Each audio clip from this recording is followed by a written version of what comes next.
আর এখানে এই ফ্লাইটে আপনি পাবেন আনলিমিটেড স্ন্যাক্স মানে থ্রু আউট দ্য ফ্লাইট।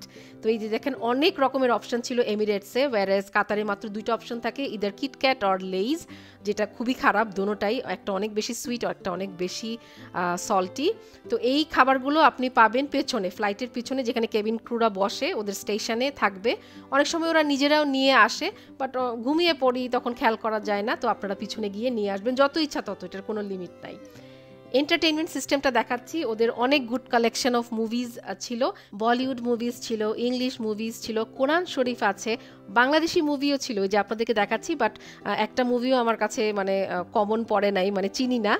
তো এখন শেয়ার করছি আমার second in flight meal, Emirates ফ্লাইটের ইন ফ্লাইট মিল। তো এটা ব্রেকফাস্ট, ওরা একটা দেখলাম যে ব্রাউনির মতো দিয়েছে, বাটার দিয়েছে, এখানে স্টিক বিস্কিট ছিল, একটা জেলি দিয়েছে, আর এখানে ছিল ফ্রেশ কাট ফ্রুটস, আর এটা ছিল একটা ব্রেকফাস্ট বোল।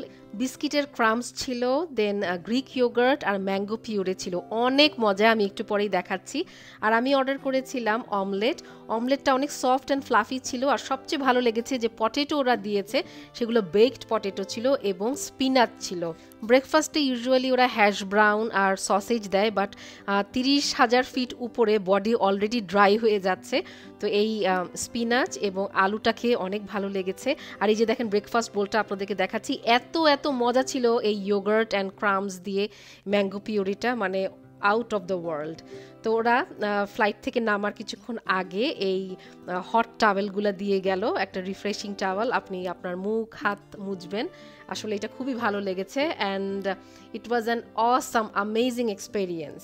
আমি দুবাই এয়ারপোর্টে সিকিউরিটি চেক ইন করে ফেলেছি।